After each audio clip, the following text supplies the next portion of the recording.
vais pas faire la victime ici, mais j'ai juré que les arbitres, vous êtes des yinches. Aller-retour, le match, on se fait entuber par l'arbitrage. Il n'y avait pas faute sur Singo sur le 3e but. Il n'y avait pas faute. Ils sont en train de faire quoi dans ce camion de VAR? Ils sont en train de faire quoi? Un VAR, c'est un bar. Ils sont en train de prendre des margaritas. Ils sont en train de prendre l'apéro. Comprends pas quand c'est Monaco qui marque? C'est les clubs de Ligue 1 qui marquent en Ligue des Champions. Ah là, le but, il est effiloché. Il est regardé au peigne fin. On regarde tous les particules, l'ADN, on sait jamais. Peut-être qu'il a laissé ses traces d'ADN sur le dos. Donc peut-être qu'il y a faute. Donc on revient, on sait jamais. Faut regarder le VAR. Quand on encaisse un but, alors là, on s'en bat les couilles, on regarde pas. On s'en fout. Tant de toute façon, c'est Monaco, oh, Ligue 1. Oh, les clubs français, ils vont rien dire. On s'en bat les reins. C'est honteux. Aller, retour. À l'aller, carton rouge pour rien. Au retour, il nous tue encore avec, il y avait faute. Il le déséquilibre, il saute, il tombe. Là, il n'y a même pas de... Ouais, le contact, il est trop léger. Il lui a mis un coup d'épaule alors qu'il était en train de sauter. Mais on va encore rien dire. Encore une fois, bravo, chapeau. Bravo pour votre victoire, Benfica. Mais si vous êtes des supporters un tout petit peu honnêtes, regardez-vous droit dans votre glace et dites-vous, est-ce qu'on méritait la victoire ce soir? Ou même le match aller, est-ce que le match n'est pas entaché d'un arbitrage médiocre? Skin pour les deux. Ben Seguir à Cliouche, voilà qu'ils ne le méritent pas ça. Ce que vous leur avez fait là, c'est une dinguerie. Tout le match, c'était les big boss. Tout le match, c'est eux qui ont essayé de créer les différences. C'est eux qui ont été dangereux devant le but. Mais ils ont été sabotés par cet individu, les gars. Il a pas sa place à Monaco, faut se le dire. Il est faible. Il est faible, bordel, c'est de sa faute. Comment ça se fait que la cage, elle est juste ici et tu tires en l'air?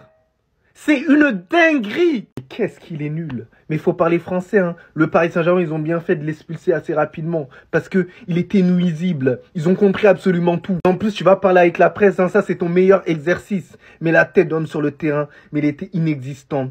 Il s'est chié dessus. Singo, honnêtement, son match, il a pas été bon là aujourd'hui. Mais je l'excuse un tout petit peu plus parce que ça fait longtemps qu'il a pas joué. Même s'il y en a certains qui vont parler de la faute. Et oui, il y avait faute, les gars. Et l'arbitre devait aller voir la VAR. L'arbitre a volé Monaco, c'est vrai. Mais t'es un défenseur central. Tu sais très bien que tu dois te relever assez rapidement. Et c'est ça qui a baisé Monaco. Il fallait se réveiller à ce moment-là. Et après, s'il y a but, bah ça revient à la VAR. On essaie de presser sur la VAR. Mais le but, c'est de se réveiller assez rapidement. T'es pas un attaquant de poing. Les gars, conclusion du match. Moi, je vous dis clairement, la défense, elle a été catastrophique. Nul, 0 pointé. Alors que l'attaque, elle a tout simplement été extraordinaire, belle, c'était rayonnant, tout ça. Et voilà, les attaquants, ils méritent pas. Mis à part Mbolo. Mbolo, il mérite même plus de jouer à Monaco. Il doit même prendre sa retraite. Il est trop nul. Il est trop nul. Il est trop nul.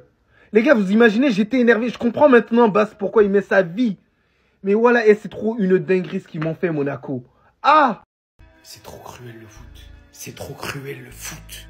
3-3. Monaco, il méritait la victoire. Il méritait la qualif. Faut se le dire, faut le dire. On a tous regardé ce match-là. Monaco méritait la qualif. Mais dominer n'est pas gagner. Perdre à domicile. Jamais Monaco n'aurait dû perdre à domicile. Aujourd'hui, ils viennent, ils font un match de vaillant. À Benfica, chez eux, à Lisbonne, dans leur stade enflammé. Et pourtant, ils encaissent le premier but. Aktürkoğlu. Ils égalisent. Ils prennent l'avantage, ils se font égaliser. Ils réussissent à reprendre l'avantage. 81e, Ileni Kena qui rentre. Un rush de malade, gainé comme un fou. Benfica marque 3 minutes plus tard, Kokchu. C'est un match de fou, de fou. Presque comme tous les matchs de Benfica en Ligue des Champions, je crois. Regardez les stats. Ils avaient la domination, la possession, le nombre de tirs au but. Monaco aurait dû gagner le match aujourd'hui. Monaco aurait dû gagner le match aujourd'hui. Malheureusement, ce qu'on retiendra, c'est qu'ils sont éliminés et que c'est Benfica qui se qualifie directement pour les huitièmes de finale. Bravo aux Benfiquistes, bravo à eux. Ils ne déméritent pas non plus. Ils nous offrent 2 gros matchs, mais ça fait de la peine pour Monaco. Ça aurait fait du bien à la Ligue 1, mais ils sortent la tête très très haute pour moi. Très très haute. En fait, je crois que là, vous vous rendez pas compte. Surtout quand on sait ce qui est sorti durant le match. Donc là, vous me dites que ce 2005 est auteur d'un doublé et vient d'éliminer l'Atalanta. Şemskin Talbi a fait preuve d'une prise de responsabilité à son âge en pliant le match aussitôt de cette manière. Le petit est juste beaucoup trop chaud, il combine bien, il se positionne excellemment bien. La finition, j'en parle même pas. Et la surprise est là. Durant le match, on vient d'apprendre que le petit a changé sa nationalité sportive et a choisi par la même occasion de représenter le Maroc. En parlant de la même soirée, aux côtés de qui? Ben Seguir, qui malheureusement n'a pas pu avoir la même opportunité que son coéquipier national aujourd'hui, vu que son équipe est officiellement éliminée de la Ligue des Champions. Mais quel caractère il a montré. Déjà son deuxième but en Ligue des Champions. Quand vous voyez cet enchaînement-là de 2005, de la génération dorée qui arrive au Maroc, mais là, si on commence déjà à voir ça lors du prochain rassemblement dès mars, ça va juste être monstrueux. Le Maroc va falloir prendre soin de ça correctement et gérer ça surtout. Parce que là, je vous dis, il y a du talent. Ils sont très prometteurs. Ces 2005, ils sont là pour nous faire rêver. Et Belek, pourquoi pas dès la prochaine CAN, ça serait juste incroyable. Non, franchement, ce serait juste un truc de fou. Taisez-vous! Taisez-vous, admirez! Taisez-vous, admirez! Taisez-vous, taisez-vous, admirez!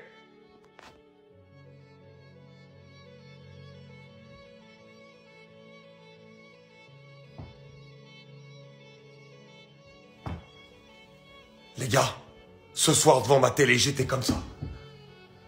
C'est qui celui-là? C'est qui celui-là? On sait les gars, depuis le début de la saison, on sait. C'est vrai que j'avais pas encore fait de vidéo. J'attendais, je voyais de petits prodiges, j'ai pas énormément regardé Monaco cette année. Je suis aussi honnête avec vous là-dessus. On savait, on entendait.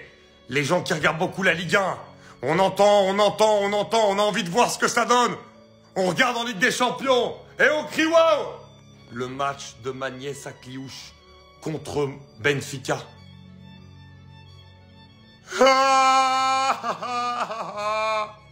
Malgré la défaite, honnêtement, le match d'Akliouche, j'ai pas les mots, les gars. J'ai pas les mots. Il a fait les préliminaires au Benfica Lisbonne, soyons honnêtes. Il leur a tout fait. Tout fait, les gars. Dans les débordements, dans les appels, dans les projections, dans les dribbles, dans les passes, dans les déplacements. Il y avait tout. Mais il y avait toute la palette d'un match de très haut niveau chez Akliouche ce soir. Grande! Des hommes, des putains d'hommes. Quel match ils ont sorti. Club Bruges qualifié en huitième de finale. 3-1 à Bergame face à l'Atalanta. Ils les ont ratatinés. Score cumulé 5-2 face à l'Atalanta. 5-2. Non, vous rêvez pas. Je vais pas mentir. J'étais persuadé que l'Atalanta allait les broyer aller-retour avant de voir le match aller. Après le match aller, j'étais persuadé que l'Atalanta allait faire le taf à domicile. Mais je suis désolé. Bruges, quel match extraordinaire. Collectivement, des hommes sur le terrain, des guerriers, des gladiators. Ils ont tout donné sur le terrain, aussi bien offensivement que défensivement. Jude Gla, le petit bijou qui vient de chez nous, il t'envoie un pétard. Talbi qui fait un match aller de malade mental aujourd'hui, te met un doublé. Ordonez qui fait un match de fou. Jachari avec un travail de malade pour le deuxième but de Talbi. Seiz, bref, je vais pas tous les... Mignolet qui arrête un penalty d'Ademola Lookman qui aurait pu changer le cours du match. Parce que Lookman qui rentre à la mi-temps, il a été abandonné par ses coéquipiers. Même s'il rate le penalty, il avait changé tout le cours du match. Il rentre en jeu, il marque à la 46e, il redonne de l'espoir. Il rate ce penalty qui aurait pu changer tout le cours du match et Mignolet l'a arrêté. Franchement, j'aurais jamais pensé dire ça. Mais Bruges, va falloir se méfier d'eux. Parce que je vous jure, il y a du talent dans cette équipe.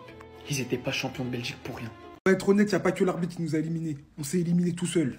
On méritait 1000 fois de gagner. On est meilleur qu'eux, mais on a toujours ce complexe d'infériorité. On a peur. On est là, on se dit, ah, mais c'est quand même le stade de la Louse, c'est connu, Benfica. Alors qu'on était meilleur qu'eux. Individuellement, collectivement, on les a surpassés. Mais à l'aller, on a dormi. Au retour, on dort défensivement. Le niveau affiché, il était scandaleux. Derrière, j'ai rien à te reprocher depuis que tu arrives à l'AS Monaco. Mais c'est sur ce genre de match tu dois faire la différence. C'est toi qui as l'expérience. Tu as joué au Paris Saint-Germain. Tu as joué ce genre de match à haute intensité. Tu peux pas te permettre de concéder des pénaltys aussi bêtes. Tu peux pas un message à la défense en disant laissez alors que tu sais pas ce qu'il y a dans ton dos et derrière il y a but. Tu ne peux pas. On peut pas t'en vouloir aussi, Sango aussi. Dans le match, t'as été partout. Mais dégagez ce putain de ballon. On le sait, on l'a expérimenté à plusieurs reprises.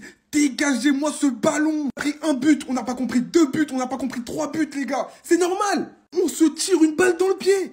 On se tire une balle dans le pied, on a mis 3 buts à l'Estadio de la Louse. C'est un exploit monumental pour en encaisser 3. Quelle défense, les gars. La défense, c'était n'importe quoi.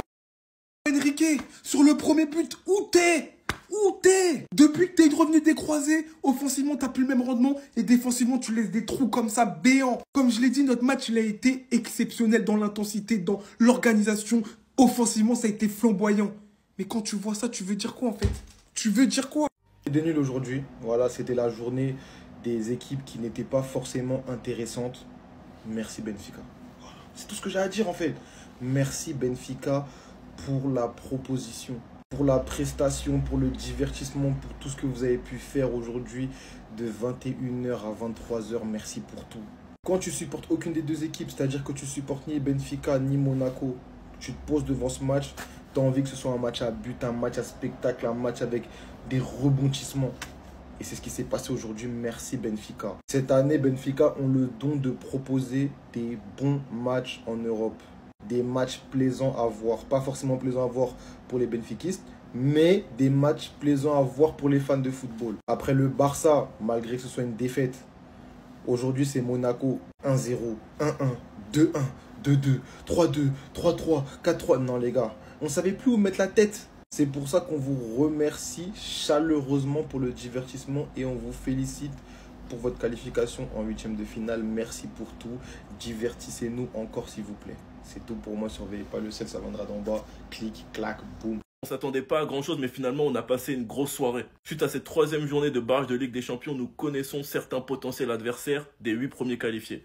On commence avec la grosse surprise, la qualification de Feyenoord qui élimine l'AC Milan. Suite à une énorme erreur de Théo Hernandez qui prend 2 cartons jaunes, un sur tirage de maillot et le deuxième sur simulation. Le Bayern qui élimine Celtic et qui s'est fait très peur suite à une égalisation de Kuhn sur le score cumulé, et Davies est venu les délivrer et a empêché les prolongations. Atalanta s'est fait corriger par Bruges. C'est tellement triste car il y a eu une superbe entrée de Lookman qui est venu mettre un but mais qui a raté son penalty derrière. Pour finir, le plus gros match de la soirée, Benfica-Monaco. Benfica qui élimine Monaco et franchement, ils auront tellement de regrets. Notamment avec le gros raté de Mbolo et surtout avec l'égalisation et la clim qu'ils prennent par Cocu juste après. D'ailleurs, Akilou, j'ai entendu que ton rêve c'est de venir jouer au Barça. Moi, je t'ouvre grand les bras personnellement. Les potentiels adversaires du Barça et de Liverpool, c'est Benfica. Même si le match s'est pas joué, normalement le PSG qui gagne déjà 3-0 et qui va accueillir Brest à domicile, sachant qu'ils sont invaincus en Ligue 1.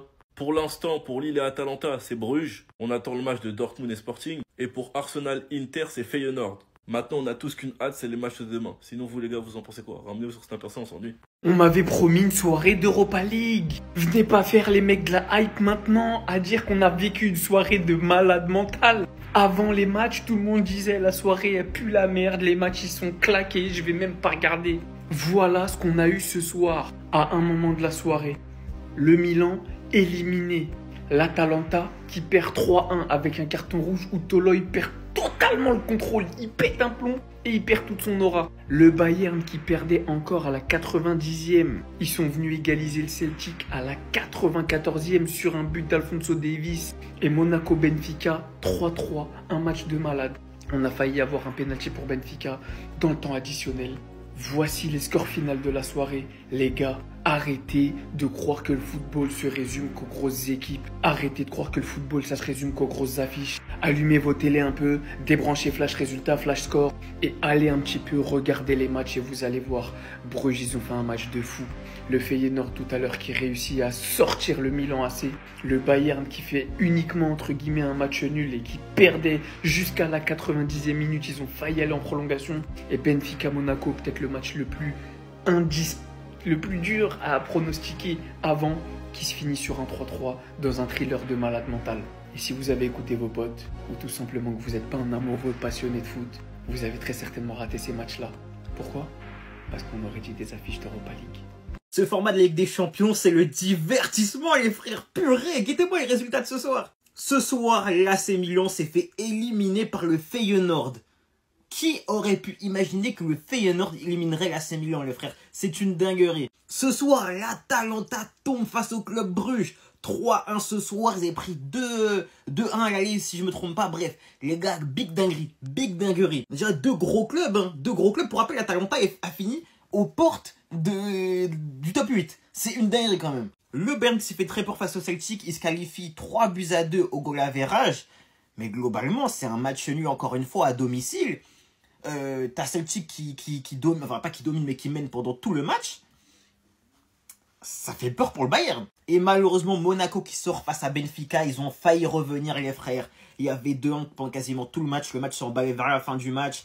Et forcément, ils sont éliminés, ça fait de la peine. Mais c'est la Ligue des Champions, c'est comme ça. Demain, il ne restera plus qu'un seul club français. C'est triste, mais c'est la Ligue des Champions. Et franchement, on peut se le dire, je vous le répète, ce format masterclass. Le format playoff masterclass. Alerte, alerte. Crac, Shemsdine Talbi, FC Bruges, Marocain belge. Il a la double nationalité. Les gars, si le Maroc réussit à mettre la main sur ce jeune homme, ça risque d'être quelque chose. Brahim Diaz, Talbi. Mais heureusement, ils ont loupé. En fait, là, le Maroc a un incroyable talent. Yamal aussi. C'est un truc de ouf. Bref, là n'est pas la question. Shemsdine Talbi qui permet à Bruges de passer en 8e de finale face à l'Atalanta. Sur la double confrontation, il était monstrueux. 2 fois homme du match, si je dis pas de bêtises. Techniquement, il régale. Ça, c'est du technicien comme on en veut, en fait. Je remercierai jamais assez le football de nous proposer ce genre de crack. Il fait preuve d'une maturité dans le jeu, les gars, c'est affolant. À son âge, il est tellement intelligent. Son jeu sans ballon, il est ouf. Ses déplacements, ils sont ouf. Il court vite. C'est le footballeur moderne, mais avec un cerveau qui fonctionne bien. Et je ne vais pas me priver de le mettre en avant. Ça fait un moment que je vois ce qu'il est capable de faire. C'est vrai qu'il ne s'était pas forcément imposé en tant que titulaire dès le début de saison, ce qui se comprend en soi. Mais là, ça y est, il a trouvé son rythme de croisière. C'est fini, frère. Il bouge plus du 11. Il est titulaire indiscutable. Il marche sur les pas de Noah Lang, qui était passé par le FC Bruges notamment, et qui avait fait forte impression. Toute l'Europe s'intéressait à lui parce qu'il était très intéressant comme joueur. Il avait un profil plutôt atypique. Shemsdine Talbi, c'est le cas. On verra, affaire à suivre. Mais lui, là, c'est un crack. Attention. Attention. L'Europe est prévenue, en tout cas. Segersem vous a prévenu. Restez sobre, abonnez-vous, les gars, ça fera. Faut que vous sachiez ce qui s'est passé derrière ça. Ici, là, c'est le défenseur, mais surtout le capitaine de l'Atalanta. Par frustration, il prend le ballon et décide de l'envoyer sur le joueur de Club Bruges. Attendez, c'est pas ça le pire. Qu'en plus du fait, au final, il se trompe littéralement, le ballon va derrière au lieu d'aller sur le joueur. Il sait en plus de ça, littéralement manger le sol. Il l'a pas accepté, il l'a pas digéré. Quand il s'est relevé, la première chose qu'il a faite, c'est quoi? Il est allé plaquer le joueur adverse. Regardez Biskin, il a fini dans quel état? Le football, ça fait des ravages au cerveau. Toloï, il a pété un câble. On peut comprendre sa frustration et éliminé tôt au final de la Ligue des Champions, surtout contre un club qui n'était pas du tout favori à la base. Il va t'en prendre à ton coéquipier. Lockman, je sais pas, il rate un penalty et tout, au lieu de t'en prendre à deux keepers. L'enchaînement, hein, c'était beaucoup trop pour moi. Si vous tombez sur la vidéo sur les réseaux, allez voir, je peux pas la mettre. Mais franchement, c'est une dinguerie comment il était au bout de sa vie. Il était en train de se dire, déjà, je perds. Et en plus de lui, il est en train de me casser les couilles. C'était beaucoup trop pour lui. Non, mentalement, il en pouvait plus. C'était dur à digérer. À la manière d'un Pedri, il doit vous faire aimer le football. Ce genre de joueur doit vous faire aimer le football. Le football qu'il a récité aujourd'hui, c'était digne d'un poème de Victor Hugo. D'une fable de La Fontaine. La place est dans Harry Potter également, et même il devrait faire la concurrence avec Harry pour gérer Hermione. Aujourd'hui, encore une fois, il a été partout. Il finit avec une seule passe décisive. Il aurait pu terminer avec 2-3 si Mbolo n'avait pas envoyé le ballon dans les nuages. Mec, dans les nuages, dans l'espace. Dans l'espace. Le ballon, je sais même pas s'il a encore été identifié. Hein? Thomas Pesquet, il a pensé que c'était une comète tellement la balle est partie haut. Bref, son toucher de balle, son élégance. La capacité qu'il a à amener le danger à chaque prise de balle, il cherche la différence vers l'avant, toujours à se projeter. Il résiste physiquement, il résiste au tacle adverse. Magnès Akliouche, les gars, je ne pense pas qu'on va le garder longtemps. Mais s'il part, je veux 100 millions minimum. Parce que le Paris Saint-Germain, ils sont intéressés, lui aussi, il veut aller au Paris Saint-Germain. 100 millions minimum. Parce que ce joueur va devenir un extraterrestre du football. Il est extraordinaire, je le dis.